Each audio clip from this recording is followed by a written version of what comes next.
하나님 말씀은 야고보서 1장 1절부터 4절의 말씀입니다. 봉독하겠습니다. 하나님과 주 예수 그리스도의 종 야고보는 흩어져 있는 12지파에게 문안하노라. 내 형제들아, 너희가 여러 가지 시험을 당하거든 온전히 기쁘게 여기라. 이는 너희 믿음의 시련이 인내를 만들어내는 줄 너희가 알미라. 인내를 온전히 이루라. 이는 너희로 온전하고 구비하여 조금도 부족함이 없게 하려 함이라. 우리 사랑하는 성도 여러분들, 설 명절 연휴들 잘 보내셨는지요? 아마 이번 명절은 또 지난 추석 때도 그랬던 것 같은데요. 우리 부모님들, 가족들 많이들 또 찾아뵙고 해야 되는데 그러지 못해서 좀 아쉬운 그런 명절이었을 것 같습니다.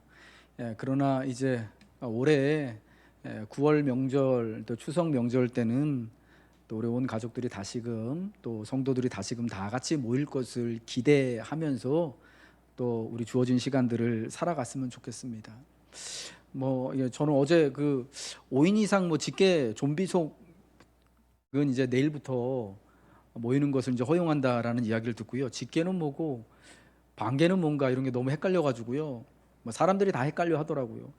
5인 이상 5인 미만으로 이제 직계 좀비 5인 이상도 이제 내일부터 직계는 모일 수 있다고 하는데 직계가 뭐냐, 반계가 뭐냐? 그럼 형제들끼리는 부모님 빼고 형제들끼리는 모일 수 없는 거냐? 부모님 두고 형제들 다 같이 모일 수 없는 거냐? 이런 거 되게 진짜 복잡하더라고요.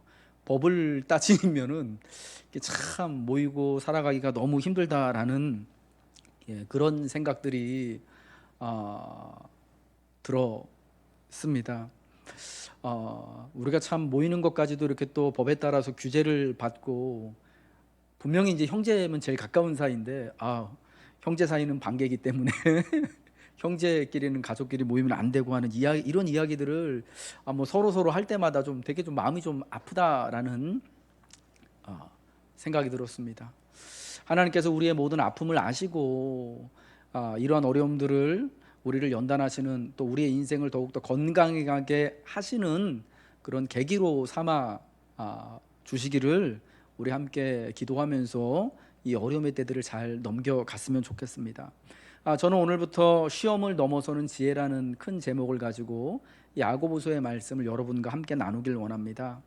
야고보서에는요 큰 주제가 두 개 있습니다. 하나는 시험이고 또 하나는 지혜예요. 인생을 살면서 여러 가지 시험들을 우리가 당하게 되는데 그때마다 하나님 주시는 지혜를 통하여서 또 믿음이 있는 행동을 하게 되어지고 또 극복하게 될 것이다 라는 것이 짧은 야고보서 전체의 그런 말씀입니다. 그래서 지혜를 다루고 있기 때문에요 야고보서는 신약의 지혜서라고 불리웁니다. 구약 성경의 잠언과 전도서가 지혜의 말씀, 지혜서라고 그렇게 알려져 있지 않습니까? 인생을 살아가는 데 필요한 지혜를 꼭 믿는 이뿐만 아니라 믿지 않는 사람들에게도 꼭 필요한 그런 금원의 말씀들을 준다고 하여서 잠언과 전도서를 지혜서라고 하는 것처럼 신약에서는 야고보서의 말씀이 그러한 지혜서에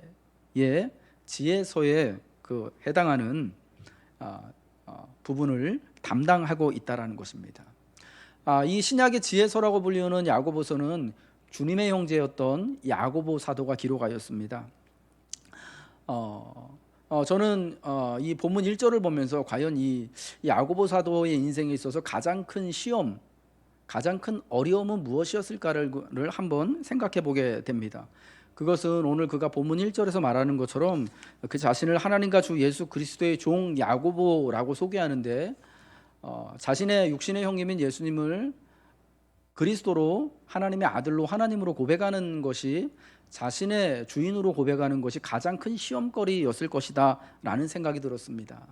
우리가 지난주 마태복음 12장의 말씀을 함께 연휴 때 말씀을 묵상을 했는데요, 그 마태복음 12장 마지막 부분에 보면은 예수님의 어머니와 예수님의 동생들이 예수님이 계신 곳에 예수님을 찾아옵니다. 근데 예수님을 찾아온 이유가 뭐냐면 예수님을 만나기 위해서인데 예수님을 붙잡아서 집으로 데리고 가기 위해서인 거예요. 마태복음 12장에 보면은 예수님을 바알세불이 짚였다라고 해서 예수님이 귀신의 왕인 바알세불의 힘을 힘입어서 귀신들을 쫓아낸다. 그러니까 쉽게 말해서 예수님이 귀신 들렸다. 그래서 귀신의 힘으로 귀신을 제압한다라는 이런 나쁜 소문이 번져나갔습니다. 이러한 소문을 듣게 됐을 때 예수님의 가족들은 참 매우 근심하고 걱정할 수밖에 없었죠. 우리 형님이 어쩌다가 저렇게 됐을까 싶은 마음. 그래서 아마 동생들은 형님이 굉장히 부끄럽고 감추고 싶은 그런 상황이 됐다라는 겁니다. 잘 알려진 것처럼 예수님의 형제들은요, 예수님에게는 동생들이 여러 명 있었습니다. 야고보도 그 중에 하나였는데 예수님께서 부활하시기 전까지는 예수님을 믿지 않았습니다. 도리어 그리스도로서 사역하는 예수님의 일들, 예수님이 많은 사람들의 귀신을 쫓아내주고 병든 자를 고치고 하는 그 사역을 보고도, 그 말씀을 듣고도 예수님을 믿지 못하고 도리어 예수님을 어떤 면에서는 박해하는 그런 모습을 보였던 거예요. 그런데 그런 야고보가요, 이제 예수님께서 십자가에 달려 돌아가시고 부활하신 이후에는 형님인 예수님, 그가 전에는 부끄러워 감추고 싶고 믿지 않았던 예수님을요, 이제는 자신의 주인으로, 주로 그리스도로 하나님의 아들로 고백하게 되어지는 놀라운 역사가 있었던 것입니다. 하나님께서 예수님의 죽으심과 부활하심을 통하여서 믿지 못하던 야고보의 마음에도 예수님에 대한 믿음을 허락해 주신 것이죠. 사실은 우리가 종종 인생을 살면서 여러 가지 큰 시험, 크고 작은 고난과 어려움을 당하는데 그 굉장히 많은 시험거리의 부분들이 가까이 있는 가족들로 인하여서 받게 되는 겁니다.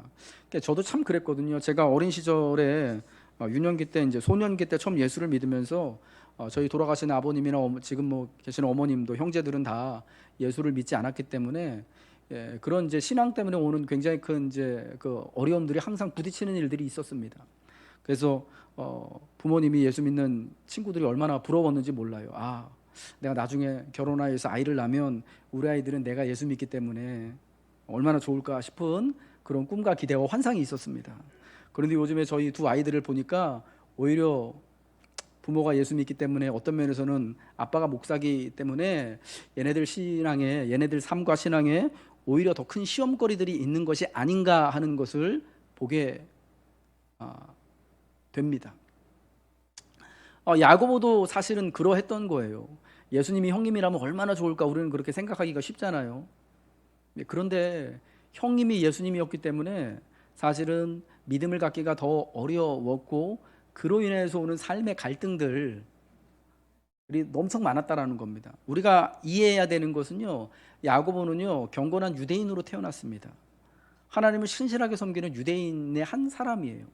신앙을 전제하고 있는, 우리 식구로 하면은 모태신앙, 엄마 뱃속에서부터 하나님 믿는 신앙을 가지고 있는 사람이었는데, 여러분, 이 사람에게 형님이 예수님이었다, 이게 굉장히 큰 시험거리일 수밖에 없었다라는 것입니다.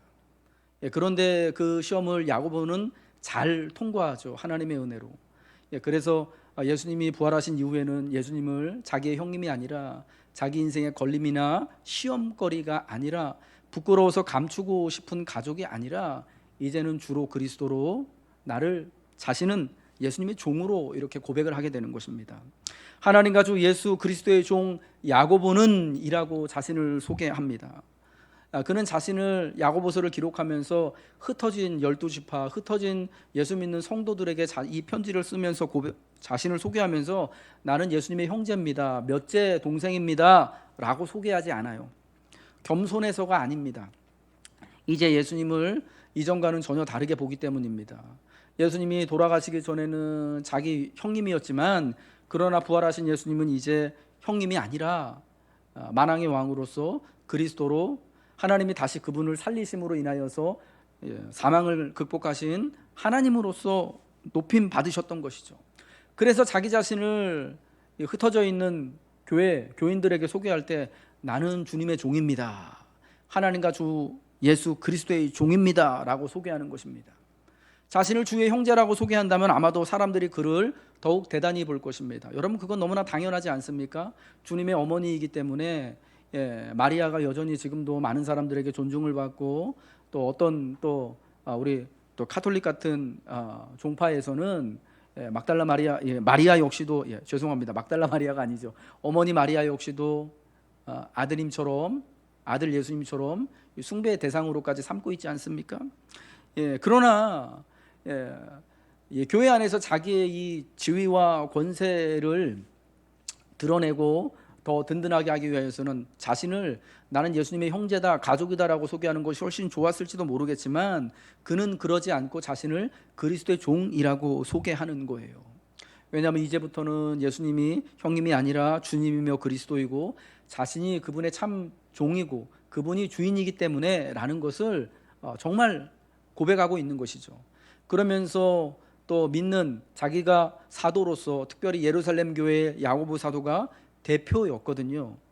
사도 중에 대표였어요. 교회의 대표였고 이런 대표적인 지위에 있는 사람으로서 교권이나 자기의 자리를 주장하지 않고 모든 믿는 자들을 다 자기와 같이 형제라고 불러줌으로 인하여서 자기 자신이 이제 예수를 형님이 아닌 그리스도로 믿게 되는 것이 얼마나 큰 은혜이며 복임을 그 안에서 함께 예수 믿는 이 지체들이 지위 고하를 막론하고 교회 안에 다 형제이고 한 가족임을 고백하는 이 놀라운 은혜의 모습을 보이게 되는 것입니다.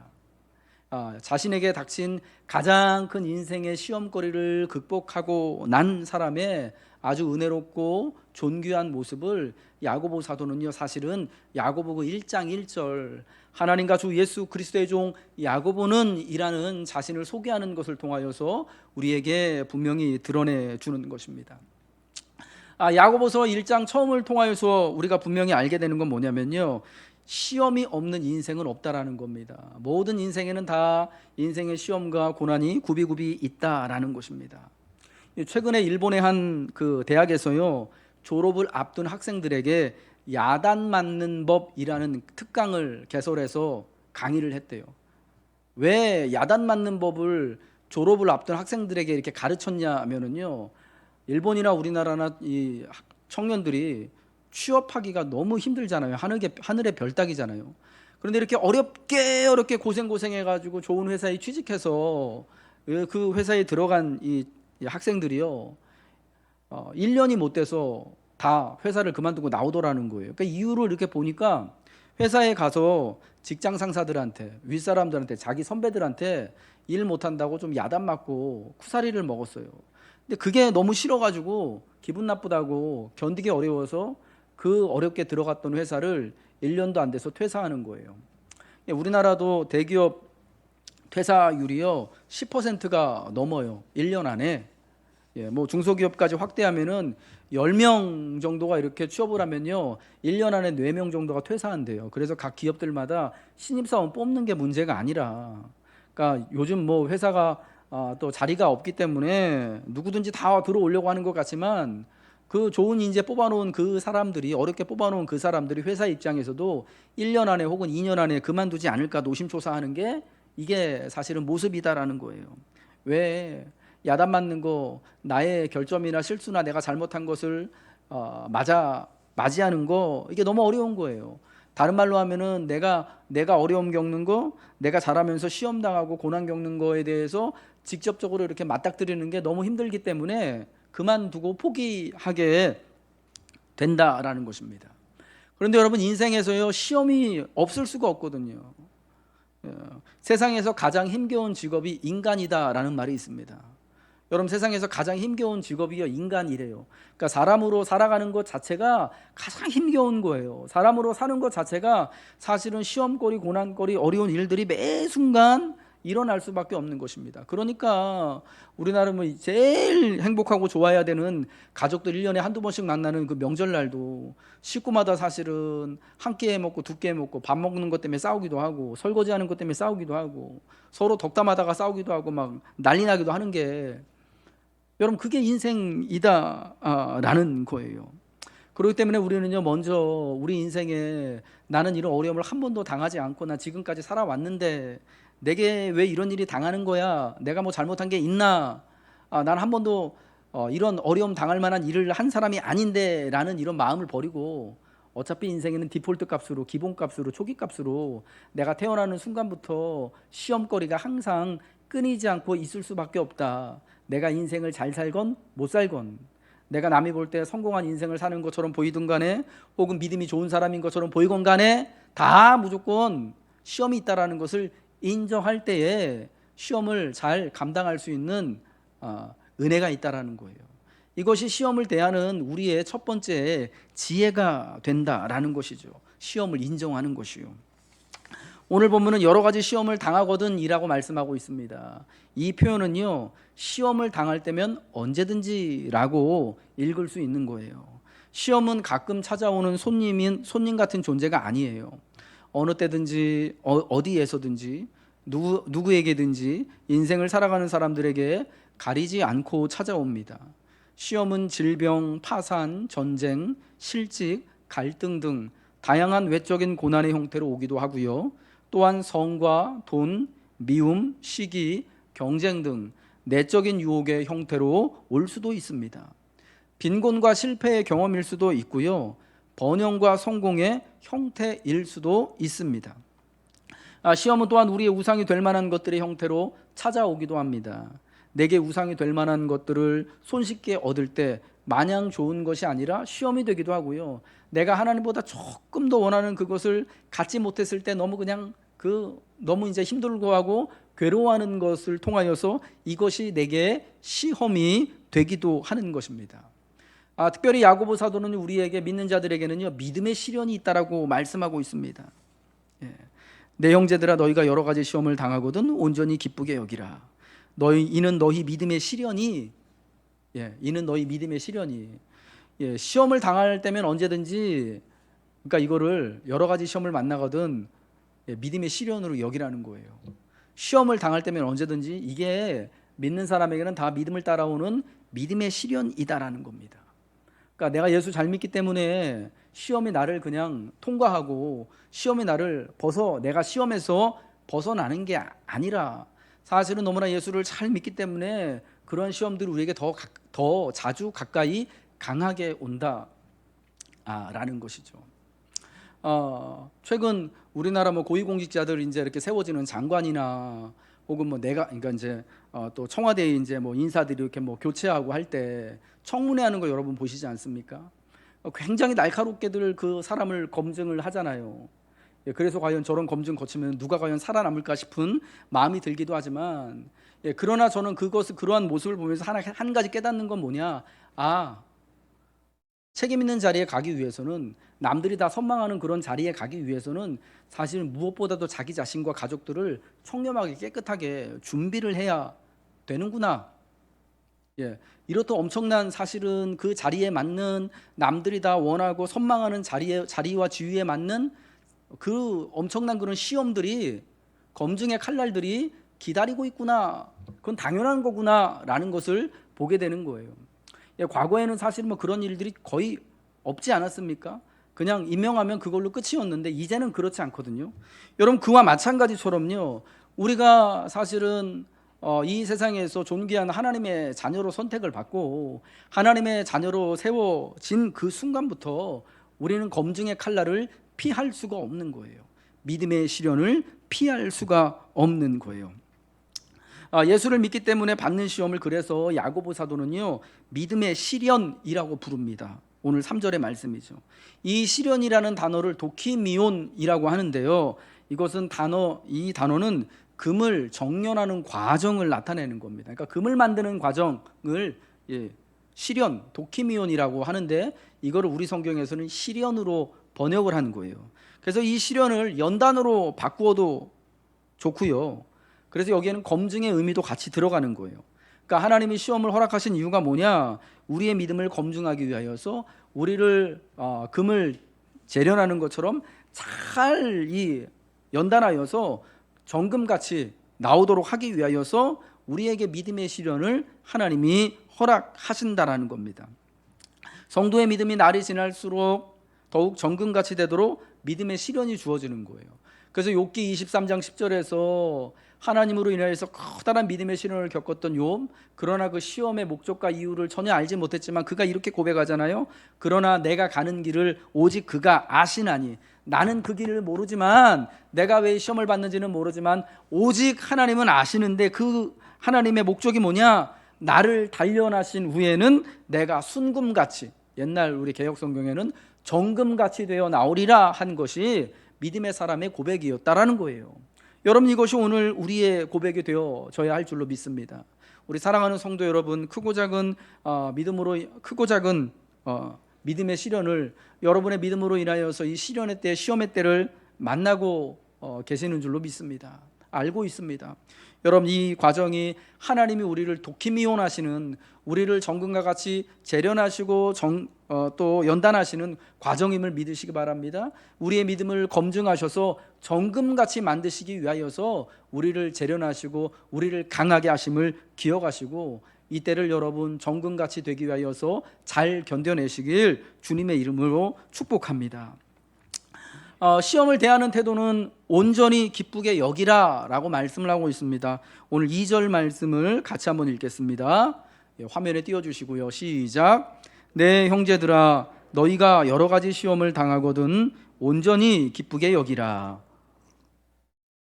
여러 가지 시험에 대한 처방, 그러니까 시험을 당할 때면 언제든지 온전히 기쁘게 여기라는 거예요.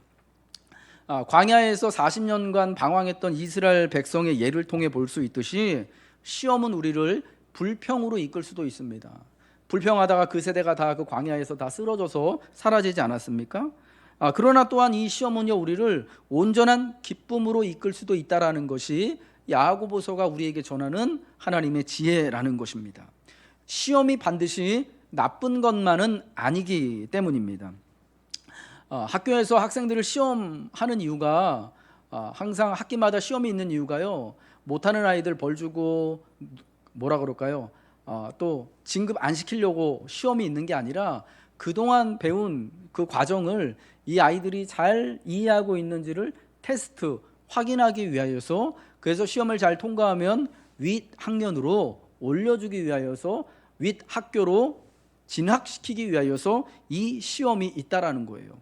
물론 우리나라 시험은 좀 그 목적이 좀 바뀌어가지고 좀 많은 애들 좀 떨구기 위한 그런 이유가 있었지만, 원래 시험은요, 그 과정을 잘 지내왔는지를 확인해보고 윗과정으로 올려주는 게 시험이었다라는 거예요.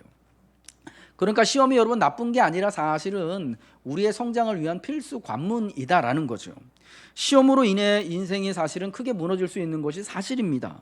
그러나 믿음의 시련은 인내를 만들어내고, 그 인내로 말미암아 성도는 온전하고 구비하여 조금도 부족함이 없게 되기 때문에 우리는 이 시험을 만날 때면 언제든지 온전히 기쁘게 여겨야 한다라는 것입니다.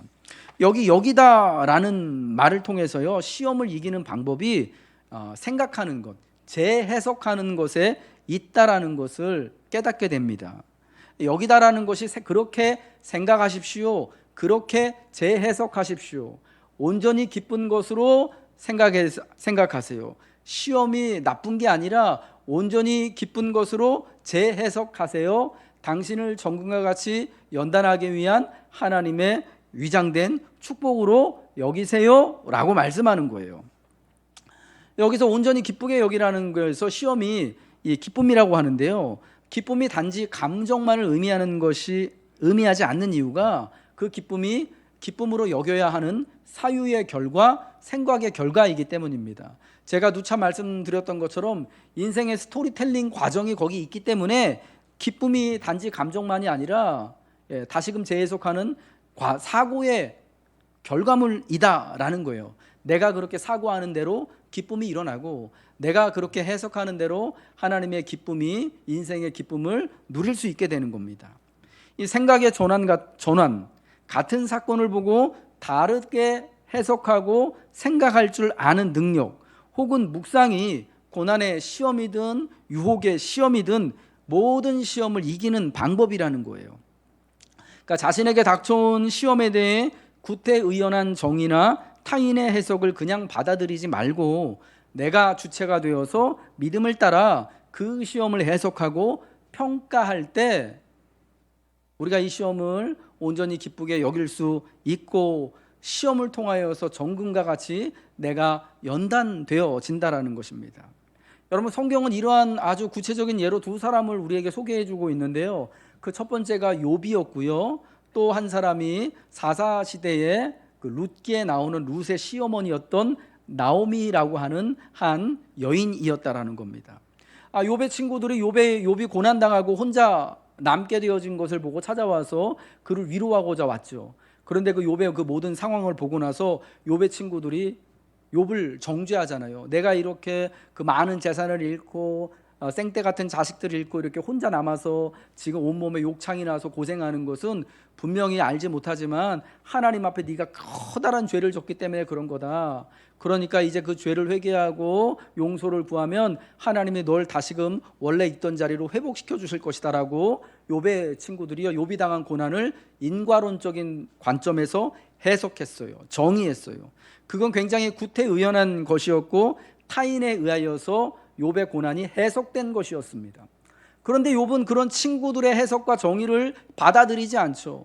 이유는 모르겠지만 내가 하나님 앞에 잘못한 것이 없는데, 그래서 내가 볼 때는 정말 이유 없이 고난을 당하고 있는 것 같지만, 그러나 나는 이 과정을 하나님이 나를 연단하시는 과정, 내 길을 내가 그러니까 죄 없다라는 것, 내가 여태까지 구태의연하게 살지 않고 의롭게 살아왔다라는 것을 하나님이 다 아시기 때문에 이 과정이 나를 연단하는 과정으로 보고 이제 하나님 나를 정금처럼 나오게 하실 것이다라고 새롭게 해석하는 거예요.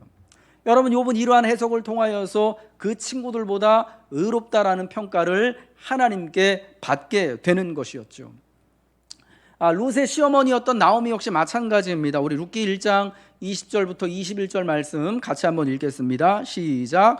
나오미가 그들에게 이르되 나를 나오미라 부르지 말고 나를 마라라 부르라. 이는 전능자가 나를 심히 괴롭게 하셨음이니라. 내가 풍족하게 나갔더니 여호와께서 나를 비어 돌아오게 하셨느니라. 여호와께서 나를 징벌하셨고 여호와께서 나를 괴롭게 하셨거늘 너희가 어찌 나를 나오미라 부르느냐 하니라. 아멘. 나오미가 모압 땅에서 남편과 아들들을 다 잃고 고향 땅으로 돌아옵니다. 베들레헴으로 돌아와서 베들레헴의 옛 친구들을 만났을 때 그들에게 뭐라고 합니까? 나를 이제는 나오미라는 이름으로 부르지 마시오. 나오미라는 이름의 뜻은 기쁨인데 그러면서 자신을 마라라고 부르랍니다. 마라는 쓰다, 고통스럽다라는 뜻이잖아요. 왜 그러냐? 내가 풍족하게 나갔더니 내가 이 고향 땅 떠날 때는 남편도 있고 아들도 둘 있어가지고 괜찮았는데 이제 하나님께서 나를 비어 돌아오게 하셨다. 그러니까 자기 남편과 아들들이 죽은 게 그냥 죽은 것이 아니라 하나님의 징계로 해석을 하시는 거예요. 그 모든 것이 하나님의 뜻으로 해석을 하는 거예요. 물론 나오미의 이 말에는요, 하나님을 원망하는 원망조의 말이 분명히 들어 있습니다. 그런데 중요한 건 뭐냐면요, 하나님이 징계하셨고 하나님이 나를 괴롭게 하셨기 때문에 이제 거기에는 어떤 또 뉘앙스가 있냐면 하나님이 나를 다시금 회복시키셔서 내 인생에 이제 남들이 볼 때는 아무것도 안 남은 그저 과부에 불과하지만 하나님이 새로운 희망을 주실 수도 있다라고 하는 가능성의 해석이 그 나오미의 고백에 담겨 있는 거예요. 여러분, 그래서 베들레헴에서의 나오미의 삶이 어떻게 됩니까? 그 자부, 같이 돌아왔던 며느리였던 룻으로 말미암아 룻이 보아스와 결혼해서 나오미의 봉양자 오벳을 낳잖아요.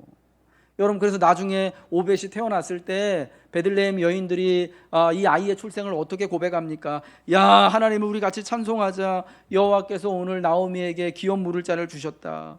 이 아이의 이름이 이스라엘 중에 유명하게 되기를 원한다. 이는 내 생명의 회복자이며 내 노년의 봉양자라. 곧 너를 사랑하며 일곱 아들보다 귀한 내 며느리가 낳은 자로다 라고 찬양합니다.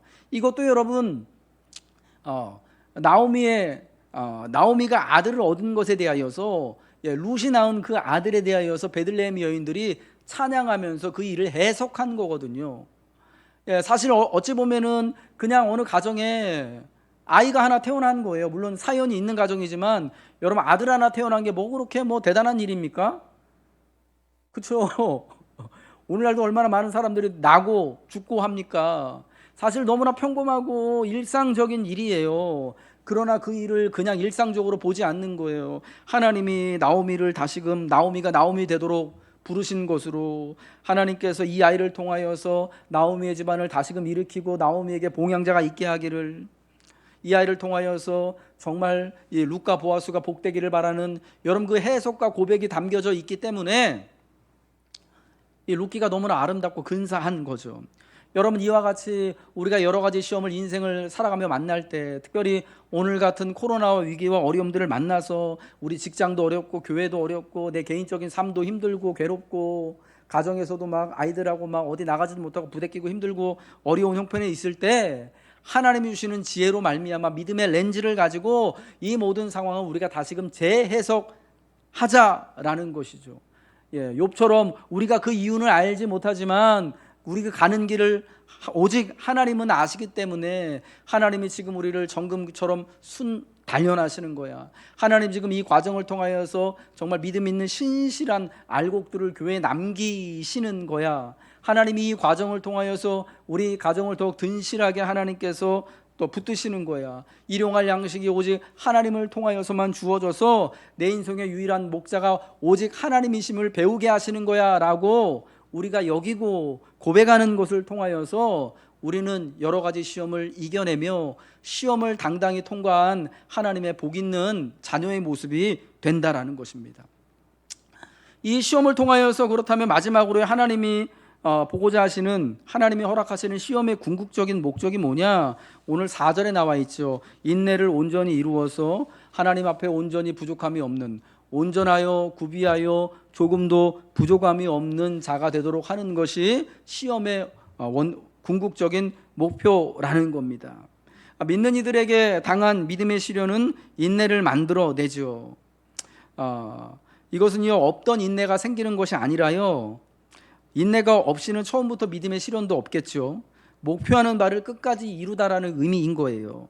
연단된 믿음을 통해 성도들 안에 있는 인내가 자라게 되고 결국 그 인내를 통해서 목표를 달성하게 된다라는 뜻입니다. 인내가 수동적으로 그냥 생기는 것이 아니라, 그냥 어려운 거 그냥 살다 보면 인내가 생기는 것이 아니라 능동적으로 무언가를 만들어낸다라는 표현이에요. 인내의 이런 적극적인 성질을요, 군사적 인내라고 표현합니다. 따라해 보겠습니다. 군사적 인내. 군사적 인내래요. 말이 여러분 되게 군대 갔다 오신 분들은 확 와닿을 것 같습니다. 그것은 짓밟히는 수동성이 아니라 교전 중의 기다림이라고 말하더라고요. 욥이 마치 하나님을 고통 중에 기다렸듯이, 그래서 마침내 하나님의 음성을 듣고 큰 하나님의 은혜와 비밀을 깨달았던 것처럼 우리도 그렇게 인내의 사람이 되어져서 군사적인 인내를 가지고 우리에 당한 여러 인생을 살고 시험을 인내하게 될 때 마침내 승리하게 된다라는 것이죠. 이 야고보 사도가 주장하는 바는 시험을 통해 우리의 믿음이 연단될수록, 믿음이 정결해질수록, 믿음이 검증될수록 우리가 더 오랫동안 신실한 상태로 하나님을 대할 수 있게 되고 성장한다고 말하는 거예요. 이것이 믿음의 시련이 인내를 만들어내고 온전하고 구비함 없고 조금도 부족함이 없는 하나님의 사람이 된다는 거예요. 궁극적으로 주님이 보고 싶어하는 백성은 누구이겠습니까? 새 창조의 모습을 띠고 있는 하나님의 백성의 모습은 어떤 것이겠습니까? 에베소서 1장 4절은요, 거룩하고 흠이 없는 자녀가 되는 게 하나님이 궁극적으로 보고 싶어하는 그 백성의 모습이고요. 로마서 8장 29절에서는 아들의 형상을 본받는 것이라고 말씀하고요. 오늘 보면 야고보서 1장 4절에서는 온전하고 구비하여 조금도 부족함이 없게 하는 것이 바로 그 목적이다라고 말씀하고 있는 것입니다. 여러분, 표현이 다르지만 다 사실은 동일한 내용을 우리에게 알려주고 있는 것입니다. 하나님이 기뻐하시는 하나님의 영광스러운 그런 성도의 모습이 되게 하시기 위하여서, 하나님의 형상, 아들의 형상을 닮은 자녀들이 되게 하시기 위하여서 하나님은 믿음의 시련, 여러 가지 시험을 만나는 것들을 우리에게 허락하신다라는 것입니다. 온전하고 구비하다라는 것은 구약에서 하나님께 드리는 제물의 조건이었습니다. 우리가 제물이라면 이는 우리의 영적인 상태를 가리키는 표현일 것입니다. 너희 몸을 하나님이 기뻐하시는 거룩한 산 제물로 드리라. 이는 너희가 드릴 영적인 예배니라. 우리가 당하는 인생의 여러 가지 시험들을 통하여서 인내할 때 우리 자신을 살아있는 제물로 온전하고 구비하여서 하나님께 드리게 되는 것입니다. 결론을 맺겠습니다. 온전하고 구비하여 부족함이 없게 되는 것은 우리의 책임입니다. 하지만 동시에 그 일은 미쁘신 하나님이 이루실 궁극적인 목적이에요. 하나님이 시험을 허락하신 것은 그분의 미쁘심의 표현입니다. 고난을 통해서 우리의 연약함을 깨닫고 낮아져서 하늘 아버지를 바라보는 믿음의 사람이 되게 하려 하시는 것입니다. 우리 사랑하는 녹원교회 성도 여러분들, 그러므로 시험은 하나님의 사람들을 결코 무너뜨리지 못합니다. 시험을 당했다고 낙심하지 않아도 됩니다. 도리어 믿음의 시련을 통해 인내를 온전히 이루고 하나님을 기쁘시게 하며 하나님을 섬기기에 온전하고 구비하여 조금도 부족함이 없게 우리를 연단하는 것입니다. 시험을 통해 온전하고 구비하여 조금도 부족함 없는 하나님의 사람이 되시길 주님의 이름으로 축복합니다. 이것이 시험을 넘어서는 하나님의 지혜입니다.